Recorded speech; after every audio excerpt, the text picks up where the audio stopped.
नमस्कार दोस्तों, मैं हूं पुनीत पंचाल। आपके लिए लेकर आया हूं जीके वे कोच करंट अफेयर्स के ऐसे सवाल और जवाब जो आपको हर किसी में काम आएंगे, एग्ज़ाम हो चाहे या जीवन का निर्माण हो। तो चलिए शुरू करते हैं। हाल ही में किस अफ्रीकी देश ने मारबर्ग वायरस के प्रकोप की सूचना दी थी? हाल ही में किस अफ्रीकी देश ने मारबर्ग वायरस के प्रकोप की सूचना दी थी? तांजानिया ने, केन्या ने, सोमालिया ने या रवांडा ने? आपको अगर इसका आंसर याद हो तो आप कमेंट ज़रूर करिए, लेकिन मैं आपको बता देता हूँ कि हाल ही में अफ्रीकी देश ने मारबर्ग वायरस की प्रकोप की सूचना रवांडा को दी थी। नोट्स में है कि हाल ही में रवांडा वायरस के प्रकोप के कारण 6 लोगों की मृत्यु हो गई थी और मारबर्ग वायरस रोग एक दुर्लभ लेकिन गंभीर रक्त स्रावी बुखार है जो मनुष्य और प्राइमेट्स को प्रभावित करता है। एमवीडी के कारण मारबर्ग वायरस जो इबोला वायरस के समान है, दोनों ही फ्लोवाराइड परिवार से संबंधित करते हैं। इस वायरस की पहली पहचान 1967 में जर्मनी के मार्बर्ग में हुई थी, जो संक्रमित हरे बंदरों से जुड़ी थी। अफ्रीकी फल चमगादड़ इस वायरस का भंडारक मेजबान है और संचरण शरीर के तरल पदार्थों के सीधे संपर्क के माध्यम से यह बीमारी होती है। ठीक है दोस्तों। दूसरा, भारत ने जूनियर वर्ल्ड वुशु चैंपियनशिप 2024 में कितने पदक जीते थे?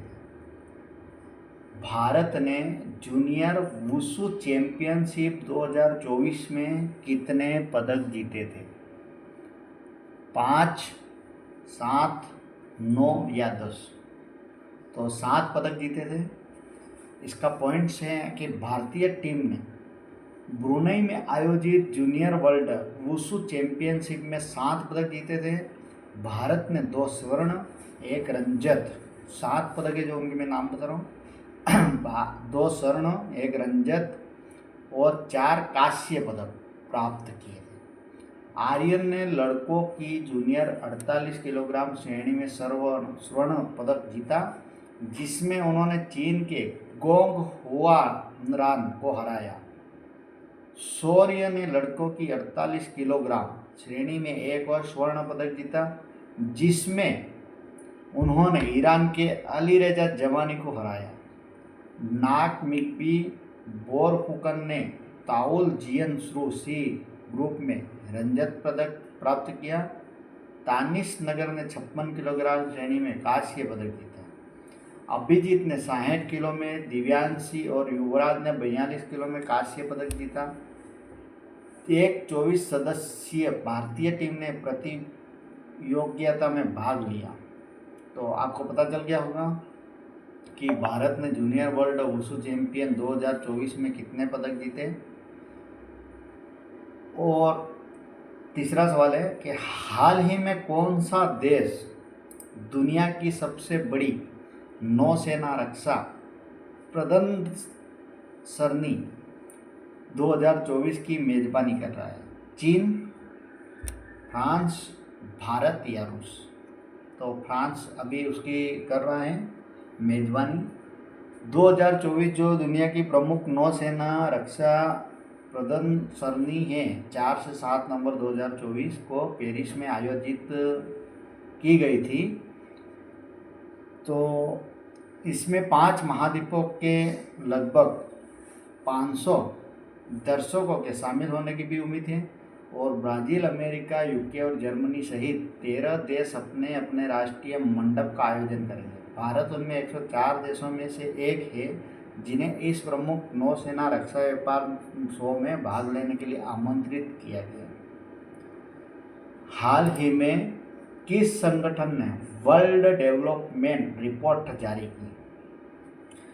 किस संगठन ने वर्ल्ड डेवलपमेंट रिपोर्ट जारी की? वर्ल्ड बैंक ने, अंतर्राष्ट्रीय मुद्रा कोष ने, खाद्य और कृषि संगठन ने, संयुक्त राष्ट्र पर्यावरण कार्यक्रम ने? तो वर्ल्ड बैंक ने वर्ल्ड डेवलपमेंट की रिपोर्ट जारी की थी WDR, और वर्ल्ड बैंक की नवीनतम वर्ल्ड डेवलपमेंट रिपोर्ट WDR मध्यम IMI जाल पर केंद्रित है, जिसमें बताया गया कि वर्तमान में इस जाल में फंसी अर्थव्यवस्था को प्रगति करने में लगभग 75 साल लग सकते हैं। 1987 से वर्ल्ड बैंक ने अर्थव्यवस्थाओं को 4 श्रेणियों में वर्गीकृत किया: उच्च आय, उच्च मध्यम आय, निम्न मध्यम आय और निम्न आय। जबकि उच्च आय वाले देश की संख्या 41 से बढ़कर 86 हो गई। निम्न आय वाले देश की संख्या 49 से घटकर 26 हो गई।